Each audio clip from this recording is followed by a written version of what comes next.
हम बताने जा रहे हैं इतिहास के पन्नों में लुप्त एक महान दलित महिला योद्धा की कहानी, जिसने 1857 के प्रथम स्वतंत्रता संग्राम के दौरान बहादुरी से लड़ाई लड़ी। एक सामान्य परिवार से ताल्लुक़ रखने वाली झलकारी बाई केवल अपनी दृढ़ता और साहस के बल पर महान योद्धा बन गई।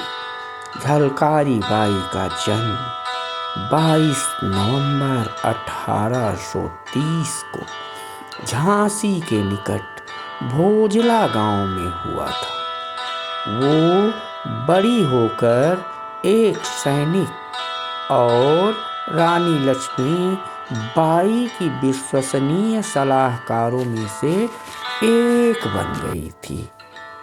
ऐसा माना जाता है कि उन्होंने बहुत ही कम उम्र में ही घुड़सवारी, अस्त्र शस्त्र की कला और एक योद्धा की तरह लड़ना सीख लिया था। उन्होंने अपने पति पूरन कोरी से तीरंदाजी, कुश्ती और निशानेबाजी भी सीख ली थी। पूरन कोरी रानी लक्ष्मीबाई के पति राजा गंगाधर राव की सेना में एक सैनिक थे।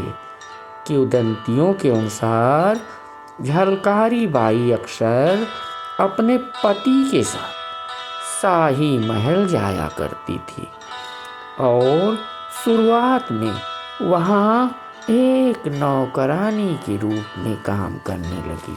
रानी लक्ष्मीबाई को उनकी बहादुरी के बारे में पता चलने पर वे उनकी अच्छी सहेली बन गई। झलकारी बाई अपनी कार्यकुशलता से जल्द ही लक्ष्मीबाई की दुर्गा दल नामक महिला सेना में महत्वपूर्ण पद पर आसीन हो गई। वो महिला सेना का कार्यकुशलता से संचालन करने लगी। झांसी की रियासत पर एक आफत टूट पड़ी। झांसी के महाराज गंगाधर राव का निधन हो गया। राजा गंगाधर राव के निधन के बाद अंग्रेजों को उनका उत्तराधिकारी स्वीकार्य नहीं था, किंतु अंग्रेजों के पुरजोर विरोध के बाद रानी लक्ष्मीबाई ने शासन की बागडोर संभालने का निर्णय लिया। रानी ने भविष्य में होने वाली लड़ाइयों के मद्देनजर तैयारियां शुरू कर दी। 1857 में सिपाहियों का विद्रोह बढ़कर उत्तरी और मध्य भारत के बड़े हिस्सों में फैल गया। वे सिपाही रानी लक्ष्मीबाई के समर्थन में एकत्र हो गए। झलकारी बाई को भी महिला टुकड़ी के नेतृत्व की जिम्मेदारी सौंपी गई। 1858 में जब जनरल सर हुम रोज के नेतृत्व में अंग्रेजी सेना ने झांसी किले पर हमला कर दिया और चारों तरफ से घेर लिया, तो झलकारी बाई अपने पति पूरन कोरी संग प्रतिरोध करते हुए अंग्रेजों से जमकर लड़ाई लड़ी। झलकारी बाई व रानी लक्ष्मीबाई की सूरत हूबहू एक जैसी थी। दोनों की शक्लें इतनी मिलती थी कि उन्हें पहचानना मुश्किल था। झलकारी बाई ने लक्ष्मीबाई का भेष धारण कर रानी को बच्चे संग महल छोड़ने का सुझाव दिया। रानी को महल से बाहर भेजकर सेना की कमान झलकारी बाई ने स्वयं संभाल लिया।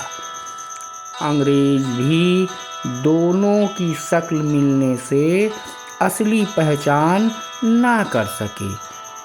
जिससे रानी लक्ष्मीबाई अपने बेटे संग महल से बाहर निकल सकी।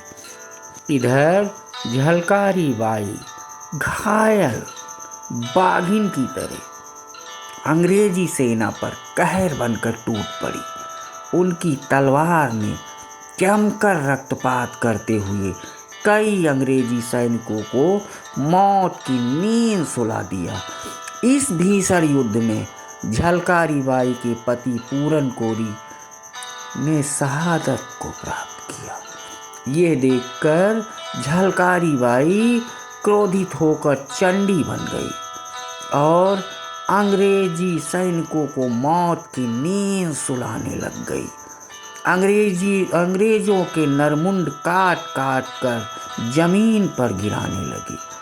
अंत में झलकारी बाई को भी शहादत की प्राप्ति हुई।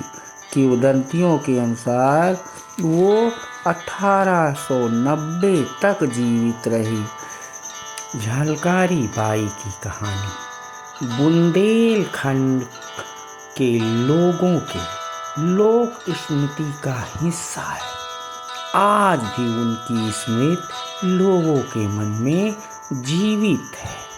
बुंदेले हर बोलों के मुँह हमने सुनी कहानी थी, खूब लड़ी मर्दानी वो तो झांसी वाली रानी थी, झांसी वाली रानी थी।